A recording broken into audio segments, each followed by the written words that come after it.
I have seen storms, I have driven through endless snow.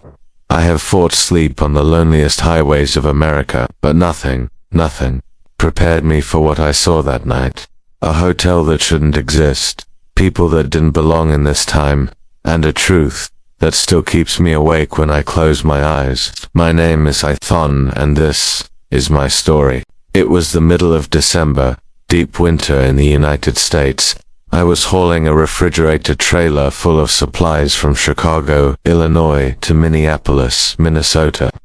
The roads were buried under snow, and the temperature outside was biting, almost minus 15 degrees Celsius. Truck driving during the winter was never easy. You keep your eyes glued to the road, your hands stiff on the wheel, and your mind awake with the help of strong coffee and the voice of the radio. But that night, the highway felt different. It felt emptier than usual. Snow was falling in thick sheets, hitting against my windshield, and my wipers were working overtime. The world beyond the headlights was swallowed in darkness. I hadn't seen another vehicle in over an hour. Just the sound of my engine, the rumble of tires on frozen asphalt, and the storm outside. Hunger started gnawing at me. I hadn't eaten since morning. My stomach twisted and reminded me that I couldn't keep going without food. That's when I noticed a flicker of light ahead. Through the snow, glowing faintly like a lantern in the fog, I saw a roadside motel and diner. The neon sign buzzed faintly through the storm. It said, "The Pinewood Motel, Food and Lodging." Relieved, I pulled my truck into the parking lot. The snow crunched under my boots as I stepped down, breath fogging in the freezing air. The motel looked old, too old. Its wooden boards creaked in the wind, and the windows glowed with a warm, yellow light that didn't match the storm outside. At that moment, all I cared about was a hot meal and maybe some coffee. But the moment I opened the door and stepped inside, I knew something wasn't right. The moment I stepped inside, the storm outside seemed to vanish. It was quiet, too quiet. The air smelled of old wood, smoke, and something I couldn't place. Maybe mildew, maybe dust, maybe time itself. The diner was dimly lit, lanterns hanging from the ceiling instead of modern bulbs. Wooden tables lined the room, and people sat scattered in silence. But the moment I entered, every head turned toward me. And that's when I noticed it. Their clothes, their hairstyles, their faces. It was like stepping back into a photograph from the early 1900s. Men in suspenders and old wool coats, women in long dresses and bonnets. Not a single cell phone, not a single modern sound, no TV, no music, no chatter, just the creak of the floorboards as I walked in, and their eyes, following me, studying me. I swallowed hard and forced a polite smile. "Evenin'," I muttered, heading for an empty booth. The people didn't answer. They just stared for another moment before turning back to their food. A waitress approached, carrying a notepad. She looked no older than 20, but her dress was straight out of another century-long skirt, apron, hair tied back neatly. Her voice was soft, almost distant. "What will you be having tonight, sir?" Her words were polite, but her eyes, they looked hollow. "A coffee, black, and a cheeseburger if you got one," I said, trying to act normal. She nodded, scribbled something, and walked away. I leaned back in the booth, scanning the room. Something about the place felt wrong. The wallpaper looked faded, like it hadn't been touched in decades. The air was heavy, thick, as if the walls themselves were tired. But what unsettled me the most was the silence. No one was laughing. No one was talking. The only sounds were the faint clink of forks on plates and the low crackle of the fireplace. And yet, I could feel them watching me. Whenever I looked up, I caught someone's eyes darting away. A man in a bowler hat, a woman with hair pinned in curls, a little boy who looked at me like I was some strange creature. I tried to shake it off. Maybe it was just a themed diner.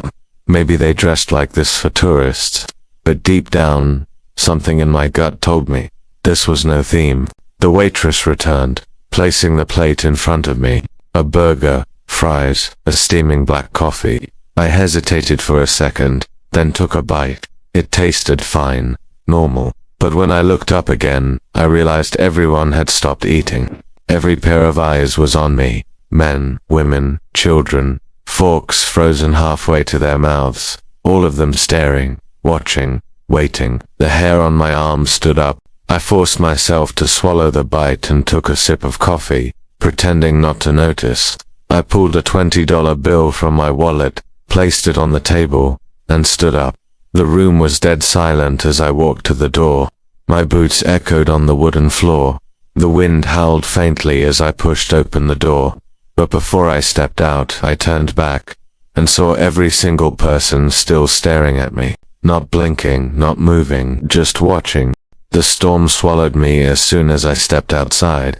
The snow was heavier now, the wind sharper. I climbed back into my truck, started the engine, and pulled away. But something gnawed at me as I drove. Who were those people? Why were they dressed like that? Why didn't anyone speak? The further I got from the motel, the more the unease faded, replaced by exhaustion. Maybe I was just tired, I told myself. Maybe it was just some weird, old-fashioned town I stumbled into. By the time I reached Minneapolis, I had convinced myself it was nothing. But I was wrong, because a few days later, when I drove the same route back toward Chicago, the motel was gone. When I reached the same stretch of highway a week later, I slowed down, scanning through the heavy snow for the neon sign that had once flickered like a lifeline. But there was nothing. No glowing sign, no wooden structure, not even a parking lot, just a barren stretch of snow-covered land. I pulled over, killed the engine, and stepped out. The snow crunched under my boots as I walked across the empty field. My breath came out in clouds, freezing instantly in the air, and there on the ground was something strange. A foundation, concrete, cracked, buried half under the snow. I brushed it with my glove. Tiles, burnt black, like something had once stood there. I felt a shiver crawl down my spine. That diner, that motel, I had been inside it. I had eaten there, but now there was nothing left. I climbed back into my truck and drove on, but my mind kept spinning. I needed answers. That night, I stopped at a rest area and struck up a conversation with another trucker over coffee. He was an older guy, with a thick beard and tired eyes. His name was Hank. "You ever notice anything strange on Highway 61? I asked carefully. He looked at me for a long moment before answering. "You mean the motel?" My blood ran cold. "So you've seen it?" He nodded slowly. "Once, about 15 years ago. Pulled in during a storm. Folks inside looked like they were out of some old movie. Ate a meal, left money on the table. When I came back a week later, the place wasn't there anymore." I stared at him, my hands trembling around the coffee cup. "What the hell is it?" Hank leaned closer, his voice dropping to a whisper. "Son, that motel burned down in the 1950s. Everyone inside died. Locals say sometimes, on stormy nights, it comes back, like time itself, like the dead still sit there, waiting for someone new to walk in." I felt my stomach twist. "That can't be true," I muttered, but in my pocket I still had the diner receipt. Later that night, parked at a truck stop, I pulled out my wallet and unfolded the slip of paper. It was old, yellowed, faded at the edges, and the strangest part, the date at the top read, December 14th, 1953. I froze. My chest tightened as I stared at it. My hands shook so hard I nearly dropped it. It wasn't possible. It couldn't be possible. But the proof was right there, sitting in my palm. I slammed the wallet shut, shoved it into my pocket, and tried to sleep. But every time I closed my eyes, I saw their faces, those pale eyes staring at me, forks frozen midair, lips that never smiled, and then a voice, soft, female, whispering in the back of my mind, "Come back again." I bolted upright in my cab, sweat dripping down my neck despite the freezing cold outside. I swore I could smell it again, the faint odor of old wood, smoke, and burnt fabric. The next week, I avoided Highway 61. I took the long route instead, adding hours to my delivery. But word spreads fast among truckers. Some laughed at me, some nodded in silence, and a few admitted they had been there too. Each story was the same: the snowstorm, the flickering neon sign, the people dressed in old clothes, the silence, and always the same ending. The motel was gone when they returned. One driver told me he had stayed too long. He hadn't just eaten, he had rented a room upstairs. He said when he woke in the middle of the night, he smelled smoke. The walls were on fire. The people were screaming but not moving. Their faces were blank, their eyes locked on him as flames devoured their bodies. He ran when he looked back. The building wasn't there, just an empty field. His hair turned white after that night. Whatever you do, Hank told me one evening, if you ever see it again, don't go inside. If you're hungry, keep driving. If you're tired, keep your eyes open, because if you sit too long in there, you might not come back. Months passed, winter ended, spring came, life went on, but one night, as I drove down that same stretch of highway again, I saw it, the neon sign, flickering, glowing through the mist, the Pinewood Motel, food and lodging. My hands tightened on the wheel, my breath caught in my throat.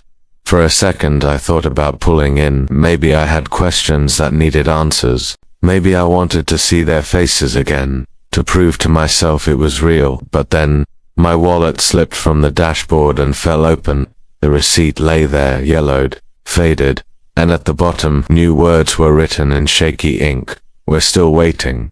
Then my heart stopped. I slammed my foot on the gas and never looked back. And that's why, to this day, when I tell new drivers about Highway 61, I give them the same warning. If you ever see that motel, don't stop, don't eat, don't even slow down, because the people inside, they aren't alive. And if you stay too long, you won't be either.